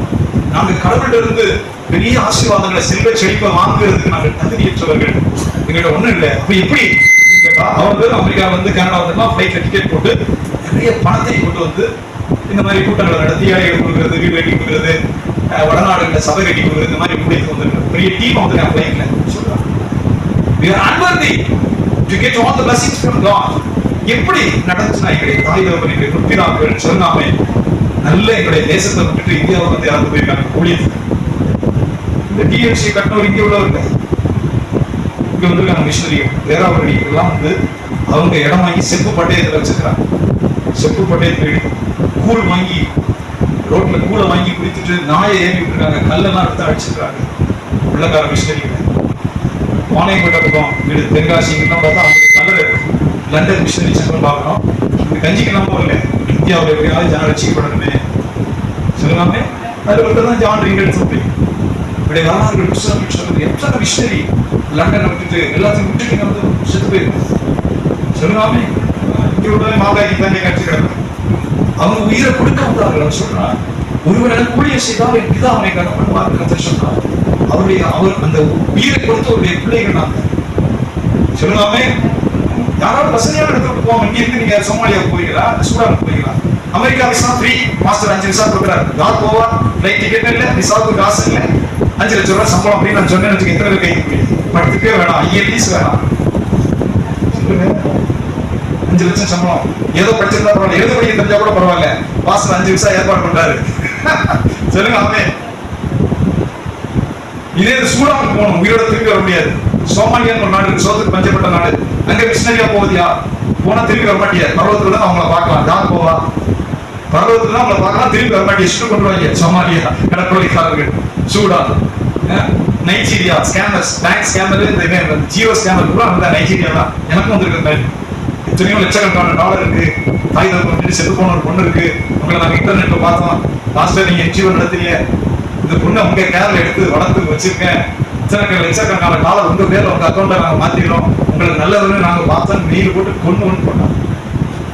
எனக்கு கொஞ்ச நாளைக்கு முன்னாடி புதுசா வரும், அப்படியே அச்சட்ட மாதிரி வரும். அவருடைய லெட்டர் பேட் கொடுத்த கோடி பேங்க் புத்தகமா இருக்கலாம். பேங்க் புத்தகம், செக் புத்தகம் இப்படி அக்கௌண்ட்ல இருக்கு, உங்க பேர்ல டிரான்ஸ்ஃபர் பண்றோம், நீங்க பாருங்க. எனக்கு உள்ள ஊழியத்தை பார்க்க முடியல. திடீர்னு போன் பண்ணிட்டா, மெட்ராஸ்ல நாங்க எல்லாம் ரெடியா நிக்கிறோம். போன் பண்ணிட்டா எங்க வர்றாங்க? நான் சொன்னேன், நீங்க போலீஸ் ஸ்டேஷனுக்கு வந்து அப்புறம் அக்கௌண்ட்ல கையெழுத்து எல்லாம் படிச்சுக்கலாம். அவர் ஸ்கேமர்ஸ்னா பேரு ஏமாத்துறதுக்கு கூட்டம் இருக்கு. நிறைய பேர் படிச்சவங்க ஏமாந்துடுவாங்க. அழகா இங்கிலீஷ் பேசி உங்கள்கிட்ட கொஞ்சம் பணம் போட சொல்லி, அப்புறம் அவன் பணம் போட சொல்லி, இதெல்லாம் ரொம்ப பிரபலமா நடந்துட்டு இருக்கு. ஜியோ கிரைம் இது பேரு. தொடர்ந்து மெயில் போட்டுட்டு நாங்க மெட்ராஸ் வரைக்கும் வந்துட்டோம், நாங்க உங்களை சந்திக்க வரோம், நம்ம அக்ரிமெண்ட் பண்ணிக்குவோம், கையெழுத்து போட்டு அக்ரிமெண்ட் பண்ணிக்குவோம், எல்லாம் ரெடி. நான் ரொம்ப தரவாலே இதெல்லாம் தாண்டி தான் நான் பாஸ்டா வந்திருக்கேன். நேர போலீஸ் ஸ்டேஷனுக்கு வந்து நான் அங்க வந்துடுறேன், நான் கையெழுத்து போறேன். அப்புறம் போன கேக்குதா சொல்லுங்க. இல்லையா கர்த்தருடைய மக்கள் ஏன் சொல்லுறேன்? முதல் குறிப்பு, தயவு செய்து சொல்லுறேன், முதல் குறிப்பு உங்களுடைய சாட்சி. ஆண்டவருடைய பிள்ளைகள் சொல்ல, உங்களுடைய சாட்சி சொல்லாமே, உங்களுடைய சாட்சி தேவனுக்கு முன்பாக நான் குற்றமற்றவனாய் இருந்தேன் என்று தானியேல் சொல்கிறான். இந்த சாட்சி கர்த்தரை எதிர்பார்க்கிறான். நிறைய பேர் ஆண்டவருடைய பிள்ளைகள் உங்களை சோதித்து பாருங்க, சொல்லாமே சரிப்படுத்துங்க. இதை ஆண்டவர் வலியுறுத்துகிறார். ஜெபிக்கும் பொழுது பரிசுத்த ஆவியானவர் 2 காரியத்தை உணர்த்தினார். ஒன்று சொல்லாமே, தேவனுக்கு முன்பாக நான் குற்றமற்றவனாய் இருந்தேன். இதேதான் பரிசுத்த பவுல் சொல்லுகிறான். சொல்லுங்க, நான் யோக்கியமானவர்களை செய்ய விரும்புகிறேன், மனுஷருக்கு முன்பாகவும் தேவனுக்கு முன்பாகவும் யோக்கியமானவர்களை செய்ய நாடுகிறோம். சுத்தமா சொல்லுங்க. முதல் குறிப்பு, நான் தேவனுக்கு முன்பதாய் குற்றமற்றவனாய் இருப்பேன். தானியேல் சொல்லுகிறான். நம்ம ஆராய்ந்து பார்க்க நிறைய பேருடைய தடை தேவ ஆசீர்வாதம் வர்றதில்லை, ஆண்டவருடைய நன்மைகள் வரமாட்டேங்குது, குடும்பங்கள சகாயம் கிருமை வரமாட்டேங்குது, இருந்த மாதிரி இருக்கிறோம். உங்களை நீங்கள் ஜெபத்துல தனியா ஆராய்ந்து பாருங்க, பிறகு குடும்பமா ஆராய்ந்து பாருங்க. ஆண்டவரே, தேவன் ஆசீர்வதிக்க முடியாத தடை என்ற உண்டா? இன்னைக்கு பிசாசு பாவத்தை பழக்கம்னு சொல்லி மாத்திரம் தயவு செய்து சொல்லிட்டான். அது குடும்பம், அதெல்லாம் பிரச்சனை இல்லை. அவன் சொல்லி சோதரம், அவன் யாரோட காலத்து போறானோ உன்னோட போடுறான். அதை பத்தி உனக்கு என்ன? எது கேஸ் போடுற? கேஸே போட முடியாது, கேஸே போட முடியாது. சட்டம் தூக்கிட்டான். சரி, நாமே நீ கேவலமான நிலைமையில் போய் கொண்டிருக்கிறது. பட்டணங்கள்லாம் மெட்ராஸ், கோயம்புத்தூர், பெங்களூர், திருச்சி, பெரிய சிட்டி பூரா ரொம்ப கேவலமா போயிட்டு இருக்கு. வெளிநாட்டு மாதிரி போயிட்டு இருக்கு. சொல்லுங்க, ஏன் அதை சொல்லுறேன்னா, பாவம்னு இருந்ததை பழக்கம்னு மாத்திட்டாங்க. பழக்கம்னு இருந்தது நீ வழக்கமா மாறி. சோதரம் பழக்கம் எப்படி மாறும்? வழக்கமா மாறும். பாவம்னு இருந்தது என்ன? நோவாவுடைய காலம் வந்துருச்சு, லோத்துடைய காலம் வந்துருச்சு. பாவம் பழக்கமாயி பழக்கம் வழக்கமா இருக்குது. இன்னைக்கு ஆண்டோடைய சமூகத்துல, அதனாலதான் நிறைய நாட்டுடைய சபைகள் பாஸ்டர் விவாதத்தை பண்ணிட்டு 3வது மனைவியோட தேசத்துல பிரசங்கம் பண்ணிட்டு இருக்காரு. சபை பாஸ்டர் அவ்வளவு கேடத்துக்கு வெளிநாட்டு சொல்றேன். பாஸ்டர் 3வது மனைவியோட விவாதத்தை பண்ணிட்டு அவரை பிரசங்கம் பண்ணிட்டு இருப்பாரு. மக்களை சொல்லவே வேண்டாம், ஆடி பாடிட்டு அது மட்டும் போயிட்டு பர்வத்துக்கு மட்டும்தான் போவாரு. பர்வத்துக்கு போகாது உபச்சாரக்கான தேவனுடைய ராஜ்யத்தில் பிரவேசிப்பதே இல்லை. சொல்லுங்க, ஏன் இந்த சத்தியம் முக்கியமானது? ஒவ்வொரு மனுஷர்கள், தனி மனுஷர்கள் சோதித்து பார்க்கணும். நிறைய தடைகளுக்கு காரணம், நிறைய தேவனுடைய ஆசீர்வாதம் வராதுக்கு ஒரு பாவம் காரணம். சொல்லுவாங்க, வாலிபர்கள் ஆராய்ந்து பாருங்க. ஒரு செல்போன்ல என்ன பாக்குறேன், எதை விரும்பி பாக்குறேன், எதை வச்சிருக்கேன், இருதயம் எதை விரும்புதுன்னு பாரு. அதுக்கு தகுந்த மாதிரி வாழ்க்கை. யோசேப்பு ஓடினான். யோசேப்பு தன்னை காப்பாற்றிக் கொள்வதற்கு ஓடுறான். அப்படின்னு போத்திபார் மனைவியை காப்பாற்றுறது கிடையாது, தன்னை பரிசுத்தமான காத்துக் கொள்வதற்கு துணியை விட்டுட்டு ஓடுறான். அவனுக்கு தெரியும் ஜெயிலுக்கு போயிருவோம், நமக்கு யாரும் இங்க சப்போர்ட் பண்ண மாட்டாங்க, நம்ம அடிமையா விற்கப்பட்டிருக்கோம், அடிமையா காசு கொடுத்து வாங்கப்பட்டிருக்கிறோம், நமக்கு எந்த கோர்ட்டு நிற்காது, அடிமைக்கு வழக்கு இல்லை. யோசேப்புக்கு தெரியும் நீ ஜெயில் தான், அதை விட கொடூரமா கூட இருக்கலாம், பாதாள சிறை கொண்டு போய் தள்ளுறான், ஆனால் அவனை ஏற்றுக்கொள்ளுறான். அதனாலதான் பரிசுத்த பவுல் சொல்றான், பாலிய இச்சைகளுக்கு விலகி ஓடு. சொல்லுவாங்க, சத்தம் சொல்லுங்க. வாலிபருக்கு வாலிபப்படி அப்பதான் தப்பிக்க முடியும். முதல்ல பார்க்கும்போது, 2வது பார்க்க தோணுச்சுன்னா அவன் பார்க்க சரின்னு அர்த்தம். முதல்ல பார்க்கணும் ஒரு ஆணையம் பெண்ணையோ, இட்ஸ் ஓகே. 2வது மறுபடியும் பார்க்கணும்னு தோணுச்சுன்னா your way your doing in a wrong way, தப்பான வழி, அதெல்லாம் மறுபடியும் எடுத்துக்கோ. அதனாலதான் சொல்றாரு, பாலிய இச்சைக்கு விலகி ஓடு. சொல்லுவாமே, free from that. இன்னொரு தடவை பார்க்கணும், இன்னொரு தடவை பேசணும், இன்னொரு தடவை பேசணும், நீ அடிக்கடி விழுந்து கொண்டே இருப்பாங்க. விடுகை நோக்கி போயிட்டே இருக்கிறேன். சொல்லாமே சத்தமா சொல்லலாம். 10 பேர் ஆண்களை கும்பல 10 பேர் வேலை படிச்சுட்டு இருக்கு, 10 பேர் வேலை பார்க்கறாங்க. 5-6 ஆம்பளை பிள்ளை 4 பொம்பளை பிள்ளை படிச்சுட்டு இருக்கோம்னு வைத்துக் கொள்வோம். சொல்லாமே, ஒரு பிள்ளைக்கு ஹாய் சொல்றது, அந்த பிள்ளைக்கு அடுத்த ஹாய், அடுத்த ஹாய் சாப்பியா, அடுத்த ஹாய் படிச்சே, அப்படியே அந்த பிள்ளை மட்டும் அக்கறையோட போகுதுன்னா ரூட் எலி வேற ரூட்ல போகுதுன்னு அர்த்தம். எலி காமன் ரூட்ல போயிட்டு என்ன ரூட்ல போகுது? ஸ்பெசிபிக் ரூட்ல போகுது. அந்த பொண்ணு போய் நல்லா படிச்சா, நல்லா சாப்பிட்டியா, இந்த ட்ரெஸ் நல்லா இருக்கு, இதுக்கு இந்த செருப்பு போட்டா சூப்பரா இருக்கேன்னா பேய் உடனே வேற ரூட்ல கொண்டு போகுதுன்னு அர்த்தம். வேற ஒண்ணுமே கிடையாது. ஆண் பொண்ணு ஒரு பொண்ணு மட்டும் போகுது, பேய் ஒரே ஒரு பொண்ணை மட்டும் புரிய வச்சு கொண்டு போகுதுல, அதை வச்சு கற்றுக்கலாம். அதான் சொன்னார் ஆண்டவர், பாலிய இச்சைக்கு விலகி ஓடு. சொல்லாமே, தாய் தகப்பனோட நன்மையா செய்யற ஒரு பூமியில் ஒருத்தர் இல்லை. தன் தாய் தகப்பனும் தன் பிள்ளைக்கு நல்லதை செய்யணுங்கிறத காட்டிலும் வேற ஒருத்தரோட பெரிய அக்கறை கிடையாது. சத்தமா சொல்லாமே, ஒரு செல்போன்ல ஆபாசம், குப்பை, அறுவருக்கு, பாலியல் கேடு இருக்கவே கூடாது. அதுக்கு சாஞ்சிச்சுன்னா இருதயம் கரையின் கேடு அடைஞ்சிருச்சுன்னு அர்த்தம். அதை வச்சுட்டு ஆடுனாலும் சரி, பாடுனாலும் சரி, உபவாசம் இருந்தாலும் சரி, நீ ஆசீர்வதிக்கப்பட மாட்டார். கண் கெட்டதாக புடி எரிந்து போடும். சொல்லாமே, உன்னை முதல்ல பரிசுத்தப்படுத்து. பண விஷயமா இருக்கட்டும், குண விஷயமா இருக்கட்டும், பரிசுத்த விஷயமா இருக்கட்டும். சொல்லாமே, சத்தமா சொல்லுங்க. அல்லேலூயா. தனி மனுஷன் தானியேல் சொல்றான், தேவனுக்கு முன்பதாக நான் குற்றமற்றவனாய், தேவனுக்கு முன்பதாக சொல்லுங்க, தேவனுக்கு முன்பாக செக் பண்ணுங்க. செக் யோர்செல்ஃப். கார் ஒரு தூர இடத்துக்கு போகும்போது செக் பண்றோம், டயர்ல காத்திருக்கா, காரை மெட்ராஸ் வரைக்கும் கொண்டு போகணும், மெட்ராஸ் எல்லாம் போய் ஆகணும், இங்கே காரை செக் பண்ற, டயர் தட்டி பார்க்கணும், காத்து கிளியரா இருக்கா. அடுத்து ஆயில் பிரதர்ஷிக்கு எப்ப பண்ணாலும் ஆயில் இருக்கான்னு பார்க்கணும், ரேடியேட்டர் தண்ணி இருக்கான்னு பார்க்கணும், இன்ஜினை குளிர்ச்சி வைக்கிறது ரேடியேட்டர் திறந்து தண்ணி ஃபுல்லா இருக்கா, ஓகே. அடுத்தது எடுத்து பார்க்கணும், ஆயில் எவ்வளவு இருக்கு, கேஜ், ஆயில் கேஜ். அப்புறம் பிரேக் ஆயில் இருக்கா, எல்லா லைட்டும் எரியுதா, இண்டிகேட் பண்ணி எரியுதா செக் பண்ணி தூரத்துக்கு போகும்போது பார்க்கலாம். சரி வண்டி கிளியரா இருக்கு போலாம் அப்படின்னு சொன்னா சொல்லுவாமே, சத்தமா சொல்லுங்க, செக் பண்ணுறோம் பேட்டரி கிளியரா இருக்கா. நம்ம தேவ மனுஷன் தன் வாழ்க்கையை செக் பண்ணலைன்னா இன்னைக்கு நிறைய ஆட்கள் அதை சரிப்படுத்தாம ஓட்டிட்டே இருக்காங்க. சரிப்படுத்தாம ஓட்டுனா தேவன் பொறுமையா இருப்பாரு, வெளியே அவனை ஆசீர்வதிக்க மாட்டார். இந்த சத்தியத்தை மாற்ற முடியாது. ஏன்னா நீங்க உங்களை சரிப்படுத்திக் கொள்ள வேண்டும். பைபிள் சொல்கிறது, தங்கள் பொல்லாத வழிகளை விட்டு திரும்பினார்கள் என்று கர்த்தர் கண்டு அவர்களுக்கு செய்ய வேண்டிய தீங்கை செய்யாமல் மனஸ்தாபப்பட்டார். நினிவே மக்கள் கொடூரமானவர்கள். நினிவே ஜனம் யோனாவை கொண்டு தீர்க்கதரிசனம் உரைக்கிறார். 40 நாள் தான். 40 நாளைக்கு பிறகு நினிவே இருக்காது, அடிக்கப்பட்டு போகும். 40 நாள் தான் நமக்கு, அதுக்கு பிறகு நினிவே இருக்காது. ராஜா தொடங்கி மிருகங்கள் தொடங்கி ஆடு மாடு தொடங்கி தண்ணி முடியாம கத்து ரெட்டுடுத்தி சாம்பல் அப்படின்னா எரியும், சுடு சாம்பல் போட்டு சாக்க சுத்திட்டு அல்லதான் பாவத்தை பண்ணி சொல்லுகிறது. ஒருவேளை ஆண்டவர் மனம் இறங்குவார். ஏன்னா அவன் விசுவாசி கிடையாது, பைபிள் தெரிஞ்சவங்க கிடையாது. நினிவே மக்கள் அசீரியர்கள், கொடூரமான படையை வச்சிருக்கிறவன். ஒருவேளை சாமி மனம் இறங்குவார். ஒருவேளை நிச்சயம் ஒருவேளை கடவுள் மனம் இறங்குவார். ஆனா ஆண்டவர் மனம் இறங்கினார். எப்ப சொல்லுகிறது, தங்கள் பொல்லாத வழிகளை விட்டு அவர்கள் திரும்பினார்கள் என்று தேவன் கண்டு. அதான் டர்னிங் பாயிண்ட். அநேகருடைய தடை திரும்பணும்னா இந்த காரியத்தை நம்ம செய்யணும். முக்கியமான சத்தியம் சொல்லுங்க, நாம் இதை செய்திருக்கிறேன். நான் தேவனிடத்தில் முழுசா திரும்பும்போது அவருடைய கிருபை இந்த திரும்பினோம். சொல்லாமே சத்தமா சொல்லுங்க. இதே மாதிரி சொல்றோம், பெரிய பெரிய காரியங்கள் ஆண்டவர் செய்ய போறார், செய்வார். அந்த கர்த்தருடைய வார்த்தையை கவனிங்க. அந்த ஒரே ஒரு வசனத்தை வாசிப்போம்.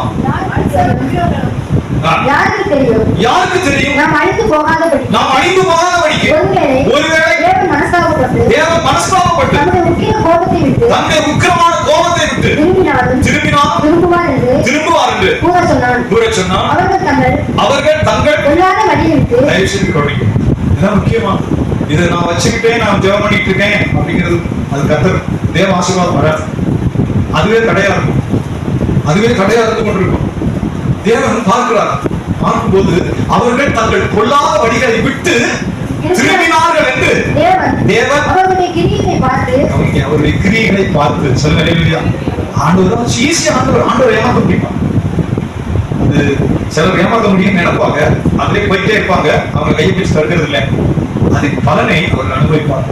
இந்த பூமியிலேயே அவர் வெறுமையாய் விடப்பட்டு ஒரு நன்மையை காணாமல் கைவிடப்பட்டவர்களாய் மாறுவார். இது நடக்கும். ஏன்னா அவருடைய கிரியைகள் தேவனுக்கு முன்பதாய் செம்மையானது அல்ல. அதனாலதான் வசனம் சொல்கிறது, தேவனாகிய கர்த்தர் அவர்கள் பொல்லாத வழிகளை விட்டு திரும்பினார்கள் என்று அவர்கள் கிரியைகளை பார்த்து, எதை பார்த்து சத்தமா எதை பார்த்து சமீபத்துல நம்ம வாட்ஸ்அப்ல ஒரு நல்ல ஒரு செய்தி வந்து அதுக்குள்ள கிறிஸ்தவ வாழ்வியல போட்டிருந்தேன். இலங்கையில கிட்டத்தட்ட 1960 வருஷமா 60-64 வருஷம் போட்டிருக்கு. ஒரு இந்து மனுஷன் பேர் என்ன போட்டிருக்கு எல்லாம் மறந்து, அவர் வந்து ஒரு பாட்டி இந்த வீட்டை காலி பண்ற உதவி செய்ய சொன்னாங்க. சின்ன சின்ன தேயிலை எஸ்டேட்ல வேலைக்கு போனோம், தேயிலை தோட்டத்துக்கு இங்க இருந்து எல்லாம் வேலைக்கு போனோம் இலங்கை பிரிட்டிஷ்கார காலத்துல. அப்ப இந்த வீட்டை காலி பண்ணி சொல்றது உதவியா இருந்தப்ப ஒரு 34 ரூபா 50 காசு 60 காசு அப்படிதான் போட்டு. அதான் பாத்தீங்களா 37 ரூபாய் 37 ரூபாய் நம்ம பார்த்து டபுள் ஆண்டே போட்டார். 37 ரூபா பெரிய காசு. அவர் போட்டு வந்தார், இந்தியாவுக்கு வந்துட்டாரு. வந்து அதை பங்கி செலவு பண்ணிட்டார். வந்து பல வேலைகள்லாம் பார்த்து கடைசியில் ஒரு ஹோட்டல்ல சமைக்கிற வேலையாக எல்லாம் கத்துக்கிட்டு ஒரு ரெஸ்டாரண்ட் வச்சு 2-3 தமிழ்நாட்டில் வச்சுட்டா இருப்பேன். ஒரு 50-65 வயசு ஆயிடுச்சு இருக்கு. ஒரு நாள் நெஞ்சொலி இருந்துச்சு. நெஞ்சொலி வரல, அதனால வராது, எல்லாருக்கும் வரும். போறது ஒரு நெஞ்சொலி வந்து சுருட்ட ஒண்ணு அவருக்கு ஞாபகம் வந்திருக்கு. அப்படி பைபிள் பிடிக்கிறார். அதனாலதான் நான் இந்த இது போடுங்க, பைபிள் திருடனை மாற்றுமா அப்படின்னு ஒரு வாசகம் போட்டு எல்லாரும் அனுப்பிவிட்டேன். பைபிள் வசனம் திருடனை மாற்றுமான்னு ஒரு கொட்டேஷன் போட்டு அனுப்பிவிட்டேன் எல்லாரும் நிறைய பேருக்கு. ஒரு வேதத்தை படிக்கும் போது ஏதோ அதை படிச்சோம் அதை தொடல, ஆனா நம்ம திருடிட்டோம் அதை கொடுத்துடணும்னு என்ன சொல்லாமே, திருட பணத்தை கொடுத்துடணுங்கிற என்ன வருது அவருக்கு. போயிட்டு இலங்கைக்கு போய் அந்த அம்மாவுடைய பையன் 2 பேருக்கு ஏதோ 1.5 லட்சமா 1.25 லட்சமா எவ்வளவு சொன்னேன். ஒரு ஆளுக்கு 3 லட்சம், ஒரு ஆளுக்கு 3 லட்சம் எடுத்துட்டு அவங்க எல்லாம் பார்த்து விசாரிச்சுட்டு உள்ளதையும் சொல்லிட்டு நான் அது மாதிரி திருடிட்டேன். 37 ரூபாய் நம்ம 64 வருஷமா இன்னும் வருஷம் திருடிட்டேன். அந்த பணம் உங்க அம்மாவுடைய பணம், இப்ப நான் இப்பயா கொடுத்துடணும் அப்படின்னு 38 ரூபாய் கொண்டு வந்து கேக்குதா. 1964 37 ரூபா, இப்போ கொண்டு 3 லட்சம். 2 பேருக்கு 3 லட்சத்தை கொடுத்துட்டு இன்னொரு மக தமிழ்நாட்டுல இருக்கான். அந்த மகளை தேடி அதுக்கு ஒரு 3 லட்சம் கொடுக்கறது அந்த மகளை தேடிட்டு இருக்காரு. சொல்லுங்க, சத்தமா சொல்லுங்க. இந்த ஜீவனுள்ள வார்த்தை கிரியைக்கு மேல திரும்புது பாருங்க. சொல்லுங்க, இந்த பைபிள் ரசிக்கிறதுக்கு இல்லை, அது நம்மை மாற்றுகிறது. நம்மளை மாற்றுகிறது, அதுக்கு பின்பு நமக்கு ஆசீர்வாதம் உண்டாகிறது. நம்ம மாறுறதுக்கு இடம் கொடுக்கணும். அப்படி கல்ல மாதிரி இருக்கேன்னா தேவனுடைய வசனம் மேல வலிக்காது, தெய்வ வசனம் கிரியை செய்யாது. சொல்லுங்க, அவருடைய வார்த்தை கிரியை செய்யாது. அதனாலதான் வசனம் சொல்லுகிறது, அவர்கள் தங்கள் பொல்லாத வழிகளை விட்டு திரும்பினார்கள் என்று தேவன் அவர் கிரியைகளை பார்த்து, எதை பார்த்து சத்தமா சொல்லுங்க, எதை பார்த்து? நம்ம ஏமாத்திக்க கூடாது. நான் கனியை பிடிச்சு வச்சுட்டேன் பாஸ்டர், வாசனை பிடிச்சு வச்சுட்டேன் பாஸ்டர். கர்த்தர் அதை தாண்டி ஒரு கிரியை இருக்கு. அதனாலதான் சகையை சொல்லுகிறான், யார்கிட்டயாச்சும் அநியாயமா வாங்கியிருந்த ஆண்டவரே 4 படம் என்ன பைபிளுடைய கணக்கு 4 படம். தேவன் நம்மளை ஆசீர்வதிக்கிறது 1000 மடங்கு. ஆனா நீ யார்கிட்டயாச்சும் அநியாயம் வாங்கியிருந்தா திருப்பி கொடுக்க வேண்டியது 4 மடங்கு. சத்தமா சொல்லலாமே. அது புத்தகத்தை எழுதல, மனசாட்சியை கூப்பிடுறாங்க. இன்னார்ட்ட வரி இவ்வளவு போடுறதுக்கு இவ்வளவு போட்டமே, ஏன்னா வரி வசூலிக்கிறது தலைவன். இவ்வளவு வரி வசூலிக்கிறது போல இவ்வளவு வரியை போட்டோமே, நம்ம மனசாட்சிக்கு தெரியும். அதை எழுதலாம், இன்னாருக்கு இவ்வளவு வரி போட்டது போல இவ்வளவு போட்டோமே, அநியாயமா இவ்வளவு கொடுத்துட்டு பாக்கி போல நம்ம முடங்கிட்டோமே. குறிக்கிறான் சொல்றான், ஆண்டவரே 4 மடங்கு சொல்லுங்க. யாருக்காச்சும் அநியாயமா வாங்கினேன்னு என் மனசாட்சி எனக்கு சொன்னா 4 மடங்கு ரீபே கொடுத்துறேன் ஆண்டவரே. என் சொத்துல 2 டிவைட் பண்றேன். அப்போஸ்தலன் கிடையாது, பரிசுத்தவான் கிடையாது, தரிசனம் பெற்றவன் கிடையாது, தேவனுடைய சொப்பனம் பெற்றவன் கிடையாது. அவர் வாசல்ல வந்து நிக்கிறார், உன் வீட்டுல நான் சாப்பிடுறேன், உன் வீட்டுல வந்து நான் சாப்பிடுறேன், உன் வீட்டுக்கு நான் வரேங்கிற அவ்வளவுதான். உன் வீட்டுல வந்து நிக்கிற அவருடைய பாதம் நிக்குது. அவர் அப்படியே சோப்பு போட்டு கழுவுற மாதிரி பரிசுத்தப்படுகிறார். சொல்லுங்க, என் ஆஸ்தியில 2 பங்கு வச்சுட்டு பாதியை ஏழைகளுக்கு உதவி விட்டுறான். இவன் என்ன செய்யறான்? இதுவரைக்கும் பூமியில தான் இருக்க போறோம்னு நினைக்கிறான், இப்பதான் பரலோகத்துல சேர்க்கிறான். சொல்லுங்க, இது நாள் வரைக்கும் பூமியில உயிரோடு இருக்கிற வரைக்கும் நான் அனுபவிக்கணும்னு சேர்த்து கொண்டிருந்தவனுக்கு ஒரே ஒரு இனி பரலோகத்துல பொக்கிஷன் இருக்கணும். நமக்கு பரலோகத்துல நுழையும் போது நித்திய ராஜ்யத்துல நமக்கு சொத்து இருக்கணும். ஆகவே அநியாயமா வாங்கிட்டு 4 மடங்கு கொடுத்துறேன், என்னுடைய ஆஸ்தியில பாதியை எளியவருக்கு சொல்லாமே கொடுத்துறேன், கையை சுத்தமாக்கிறான் சொல்றாரு ஆண்டவர். இன்றைக்கு இந்த வீட்டுக்கு ரட்சிப்பு வந்தது. ஏசுநாதருக்கு பிரச்சனையே பண்ணல. சொல்லுங்க, சொல்லாமே ஏசுநாதர் சொல்லுங்க, பிரச்சனை பண்ணல. நம்ம தீர்மானம் எடுக்கணும். ஆண்டோடைய பிள்ளைகள் சொல்றேன், தீர்மானம் எடுக்கணும். எதை விட முடியாது அதை சாக்கு போக்கு. நாம அப்படியே ஓட்டினா நம்ம ஆசீர்வதிக்கப்பட மாட்டோம். தேவன் அப்படியே இருப்பான். என் பாவத்தோட, என்னுடைய அநியாயத்தோட, என் குறைய சரி நினைச்சுக்கு நான் போயிட்டே இருக்கிறேன் ஆண்டவரே, போயிட்டே இருக்கு. தேவன் உன்னை சந்திப்பதில்லை, தேவன் உன்னை தொடுவதில்லை, ஒரு சூழ்நிலைகளை ஆண்டவர் மாற்றுவதில்லை. அப்படிதான் இருப்பார். அது மாற்றமே கிடையாது. சொல்லாமே நம்ம தேவனுடைய பாதத்துல ஒரு சரிப்படுத்து. உங்களை ஆராய்ந்து பாருங்க, பிறருடைய மன விஷயம் இருக்கா, பாலியத்துக்கு இச்சைக்குரிய பாவ விஷயம் இருக்கிறதா? தேவனுக்கு கொடுக்காம அதை வஞ்சித்து அதை கொடுத்தா நட்டமாயிருந்தா கடவுளுக்கு கொடுக்க வேண்டிய தசமபாகம் காணிக்கை நீங்கள் திருடி கொண்டு இருக்கிறீர்களா? வஞ்சிக்கிறீர்கள் சொல்றாங்க. வஞ்சிக்கிறது துரோகம் செய்யறது. நல்ல தெரிஞ்சு செய்யற துரோகத்துக்கு பேர் தான் வஞ்சகம். பேச சொன்னாங்க தெளிவோடு, தேவனுக்குரியதை தேவனுக்கு கொடு, ராயனுக்குரியதை ராயனுக்கு. ராயனா ரோமன் எம்பரர், ரோமனுடைய பேரரசனுக்கு எதை கொடுக்கணுமோ அதை கொடு, தேவனுக்கு எதை கொடுக்கணுமோ அதை கொடு. தேவனுக்கு கொடுக்க வேண்டிய தசமா காணிக்க அதை திருடி அதை எனக்கு 10 லட்சம் சொன்னா நீ வஞ்சிக்கிற, திருடுகிற. யுவர் ராபர். அது வஞ்சித்து திருடி கொண்டு நம்ம காரணம் சொல்லலாம். சொல்லுவாமே கருத்துக்களை மட்டும் ஏன் கரெக்டா கட்டுறோம் தெரியல, கேட்கல. ஃபீஸ் பிடிக்கிறா, ஃபீஸ் பிடிக்கணும் போடுங்க, ஃபீஸ் பிடிங்க. ஒரு மாசம் இருந்து பார்ப்போமே. மோட்டர்ல தண்ணி ஏதாவது, வெஸ்டர்ன் டாய்லெட் வேலை செய்யாது, ஃப்ரிட்ஜ் வேலை செய்யாது, கொசு கடிக்கும். சொல்லுங்க, அவர் வீட்டுக்கு வந்து போன் பண்ணிட்டு இருக்காரு. கரண்ட் பில்ல கட்டலனாலும் தன்னால ஃபைன் போடுவார். இஎம்ஐ எல்லாம் ஏன் உடனே கட்டுறோம்? கவர்மெண்ட் லோனை எனக்கு பழக்கமே இல்லை. நம்ம கவர்மெண்ட் ஏதோ ஒரு லோன் வாங்கணும் பேங்க்ல, இஎம்ஐ அதுதான் கரெக்டான நேரத்துக்கு இஎம்ஐ கட்டுறதுக்கு ஏன் நம்ம ஓடுறோம்? ஃபைன் போடுவார். உரைக்கு நமக்கு தெரியும், முள்ளு குத்துனோட வழி தெரியும். அது பார்த்துக்கோ பாஸ்டர், கட்டவே வேணாம், நான் ஒரு வருஷம் கட்டாம இருக்கேன், என்ன செய்யலாம்னு பார்ப்போம். என்னதான் நடக்குது பார்த்துக்க வேண்டாம். கிளீனா வந்து வீடு ஏன் வெளியே போகணும், கழுத்தை பிடிச்சி வெளியே தருவான். கழுத்தை பிடிச்சி வெளியே தள்ளிட்டு நோட்டீஸ் அங்க ஒட்டிட்டு வீட்டை ஏலத்துக்கு விட்டுருவா. வீடு ஏலத்துக்கு விட்டுட்டு அவன் வந்துடுவான். வட்டி மேல வட்டி, குட்டி மேல குட்டி போட்டு பல்க் அமௌண்ட்டை கொண்டு வந்து வச்சுக்கிட்டு வீடு ஏன் விட்டு இத்தனை தேதியில பணத்தை கட்டி நோட்டீஸை விட்டுட்டு வெளியே தள்ளிப்பான். அந்த பயத்தினாலதான் இஎம்ஐ கட்டுறதுக்கு ஓடுறோம். சொல்லுவாமே ஆண்டவர் ஆனா அப்படி செய்யறது இல்லை, ஆனா வேற மாதிரி செய்யறாரு. ஆண்டவர் அப்படி செய்யறதில்லை. நீங்க ராஜமணி தான் தெளிவாய் பிரசங்கிப்பார். ஆண்டவரே, தேவனே, என் பற்றாக்குறையை நீர் அறிவி, கஷ்டம் உங்களுக்கு தெரியும் ஆண்டவரே, நான் படுற வேதனை உங்களுக்கு தெரியும், நல்ல சம்பளம் பத்தரை அதுவே உங்களுக்கு தெரியும், இருந்தாலும் தேவனே நான் உங்களை நேசித்து உங்களுக்கு கீழ்ப்படுகிறதுனால இந்த தசமபாகத்தை எடுத்து இந்த பைபிளில் வைத்திருக்கிறேன். சரியாவே இந்த தேதியில பாஸ்டர் வந்தா ஆசீர்வாதம் ஜெபம் பண்ணிட்டு பாஸ்டர் கொடுத்துருவேன். பாஸ்டர் இந்த தேதியில வரலைன்னா கணக்காரத்தை கொடுத்துருவேன். 2 பேர்ல யார் அனுப்புறதோ உங்களுடைய பொறுப்பான சொல்லுவாரு. நீ பக்கா திருடுன்னு அவருக்கு தெரியும். இருதயத்துல எவ்வளவு திருட்டு வேலை செய்யணும் அவருக்கு தெரியும். அதனால அவர் தலையிட மாட்டார். உன் கிரியையின்படியே உனக்கு ஆறு, உன் கிரியையின்படியே கர்த்தர் இருதயத்தை சோதிக்கிறார்கள். இருதயத்தை ஆராய்ந்து தெரிகிறார். இருதயத்தை ஆராய்ந்து தெரிகிறார்.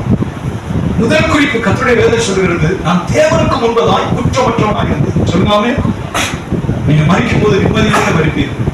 மறிக்கும் போது ராஜாவை கெம்பீரமா, ஆண்டவரே தேவனுக்கு முன்பதாக குற்றமற்றவனாய் இருந்தேன். தாண்டி சொல்கிறான், தேவனுக்கு முன்பதாய் குற்றமற்றவனாய் இருந்தேன், நடந்தேன். சொல்ல முடியுமா? சொல்லுங்களே. சத்தமா சொல்லலாமே. நீங்க வேலை பார்க்கிற இடமா இருக்கலாம், பணத்தை கையாளுகிற இடமா இருக்கலாம், அதிகாரத்தில் நீங்க இருக்கலாம், ஒரு போலீஸ் அதிகாரியா இருக்கலாம், எந்த இடத்துல இருந்தாலும் சரி, ஹானஸ்ட் உங்க மனசாட்சி, நான் தேவனுக்கு முன்னாடி குற்றம் இல்லாத. எதிர குற்றம் கேட்க சாட்டுவாங்க. எதிர குற்றம் நீ சொல்லு. ஒருத்தர் சொல்ல ஏசாவை கேட்டார், என்னில் பாவம் உண்டு என்று உங்களை யார் என்னை குற்றப்படுத்த? இயேசு கேட்டார், என்னில் பாவம் உண்டு என்று உங்களை யார் என்னை கை நீட்டி குற்றப்படுத்த முடியும்? சொல்லலாமே. அவர் பொய் குற்றச்சாட்டு தான் சொல்லிட்டு இருந்தாங்க. 3 நாள் ஆலயத்தை இடிச்சுட்டு 3ஆம் நாள் எழுப்புவேன்னு சொன்னாரு. பொய் தான் சொல்லிட்டு இருந்தாங்க. ஆண்டவர் நீதியோடு இதை கேட்டார். சொல்ல நிறைய சத்தமா சொல்லலாமே. எனக்கு ஆண்டோடு உங்கள் தாய் தகவல் செய்ய வேண்டிய கடமையை செய்யும். உங்களை வளர்த்து ஆளாக்கின தாய் தகவல் அவர்களுக்கு நன்மை செய்வது தான் உங்களை வளர்த்துக்கிறாங்க. அதை மனதில் வைங்க. பெற்றவர்கள் செய்த நன்மைக்கு பதில் நன்மை செய்ய கற்றுக்கொள்ள கடவுள். அது தேவனுக்கு உண்டாக நன்மை பிரியமா இருக்கிறது. சொல்லுங்க சத்தம் சொல்லுங்க. ஒரு தேவனை நேசிக்கிற மனுஷன் தாய் தகவல் புதியவர்களிடத்தில் தள்ளுறது கொண்டது அது எப்படி பெரிய பாதகம். கர்த்தரை விசாரிப்பார். தாய் தகவல் வயசாகும்போது பாரமா தான் மாறுவாங்க. வயசு ஆக ஆக பாரமா தான் மாறுவாங்க. சின்ன பிள்ளை போல மாறிடுவாங்க. அவர்கள் அந்த காலத்துல அன்பு செலுத்தி அவர்களை ஆதரித்து அவர்களை உற்சாகப்படுத்தி அவருடைய ஆத்மாவை தேற்றுகிறது தான் பிள்ளைகளை வளர்ந்து. பிள்ளைகள் தாங்க சுகமா வாழ்றது பிள்ளை வைக்கல. என் பிள்ளை சுகமா வாழ்றது, என் பிள்ளை நல்லா வாழ்றது பிள்ளை பெற்று விடல. பைபிள் சொல்லுது. சொல்லுவாமே, பெற்றால் செய்த நன்மைக்கு பதில் நன்மை செய்ய கற்றுக்கொள்ள கடவுள். அது தேவனுக்கு முன்பாக நன்மையும் தொடரும். நம்ம பேரம் பற்றி பார்க்கணும். நம்ம தாய் தகவலுக்கு செய்த பணியுடைய பேரம் பற்றி கற்றுக்கொள்ளும். கவனிக்க சத்தம் சொல்ல நிறைய குடும்பங்கள்ல மனைவி புருஷன் நல்லா சாப்பிடுவாங்க, கறி மீன் நல்லா சாப்பிடுவாங்க. ஆனா அந்த தாய் தகவல் பட்டியா கிடக்கும். அந்த தாய் தகவல் கஞ்சிக்கலாம். அந்த தண்டனை யாரை சுமக்கும்? நீ உன் பிள்ளைய நேசிக்கிற மாதிரி உன்னை நேசிக்காருடா, உன்னை நேசித்து வளர்த்து விட்டாச்சு. நல்ல தாய் தகவலும் பட்டியா கிடக்கும். சில இடங்கள்ல கிராமங்கள்ல கவனிக்கப்படாம கிடக்கும். அது நல்ல சாப்பாடு இருக்காது, துணி இருக்காது, நல்ல தங்குமிடம் இருக்காது. எத்தனை இடங்கள்ல சொல்லுவாமே. ஆனா நல்ல வீடு, ஏசி, நல்ல கறிவு, நல்ல சாப்பாடு. உன்னை பெற்ற தாய் தகவல் ஞாபகம் உனக்கு வருதா? வரணும். சொல்ல ஒரு தேவனுக்கு பயப்பட மனுஷன் தான் வரணும். இன்னைக்கு தாய் தகவல் கிடக்கிற அதே நிலைமை நோக்கி தான் நீங்க கொஞ்சம் நாள் போய் மனுஷன் எதை விதைக்கிறானோ அதை தான் இருக்கும். சொன்ன தேவனுக்கு முன்பதாய் குற்றமற்றவர். ஒரு மனசாட்சி சொல்லணும், ஆண்டவரே எல்லா காரியத்திலும் கர்த்தாவே உமக்கு முன்பதாக குற்றமற்ற மனுஷன். ஆத்மா உமக்கு சொந்தம், சரீரம் உமக்கு சொந்தம், என்னுடைய பணம் உமக்கு சொந்தம், என்னுடைய வீடு குடும்பம் கர்த்தாவே உமக்கு சொந்தம். உமக்கு பிரியமான ஜீவி தேவனுக்கு முன்பதாக குற்றமற்ற மனுஷன். சொல்லுங்களே. அந்த இதனை காத்து அடிப்பானா? அந்த காத்து எழுதுவானா? விட்டு அடிப்பானா? தேவனுக்கு முன்பதாய் குற்றமற்ற மனுஷன். ஒரு இதனை சொல்ல முடியுமா? சொல்லுங்களே. அவர்களுடைய சிங்கங்கள் பரீட்சை முடியாது, அக்கினி பரீட்சை கட்டப்படும். சிங்கங்களின் வாய்களை கட்டுகிறது ஆண்டவர். 2வதாக சாட்சி சொல்கிறான், ராஜாவை உமக்கு முன்பாக நான் நீதி கேட்டு செய்ததில்லை. சொல்லுங்களேன். ராஜாவை உமக்கு முன்பாக உங்களை நம்பி கொடுக்கிற எந்த பொறுப்பா இருக்கட்டும், பண விஷயமா இருக்கட்டும், உங்க மனசாட்சி தான் கஷ்டம். அதனாலதான் நியாய தீர்ப்புல மனசாட்சி சாட்சியிடும் என்று வசனம் சொல்லும். நியாய தீர்ப்புல மனசாட்சி என்ன செய்யும்? சாட்சியிடும். மனசாட்சி டைரி எழுதின புத்தகம் மாதிரி வாகனத்தை கொடுத்தது கொடுக்காதது எல்லாம் எழுதியிருக்கும். அது திறந்த புத்தகத்தை போல தேவனுக்கு முன்னதான் எழுதியிருக்கும். அதை மாற்ற முடியாது. ஏன்னா மனசாட்சி கர்த்தர் தந்த தீபமா இருக்கிறது. உள்ளத்தினுடைய எல்லாவற்றையும் ஆராய்ந்து பார்க்கணும். சொல்லாமே மனசாட்சி தேவனுக்கு முன்பாக சாட்சியிடும் என்று வசனம் சொல்லுங்க. அதனாலதான் சுத்த மனச்சாட்சியுடையவர்களாக இருங்கன்னு பைபிள் சொல்லுது. சுத்த மனச்சாட்சியை தான் பரிசுத்த ஆவியானவர் செய்வாடுகிறார். தரிசனம் சொப்பனம்னா இங்கதான் வருது, வேற எங்க வருது? மூளையில வரல. தரிசனம் சொப்பனம் ஆவியில் உண்டாகுது. அதனால சுத்த மனச்சாட்சியுடையவர்களாக இருக்குன்னு வசனம் சொல்லுங்க.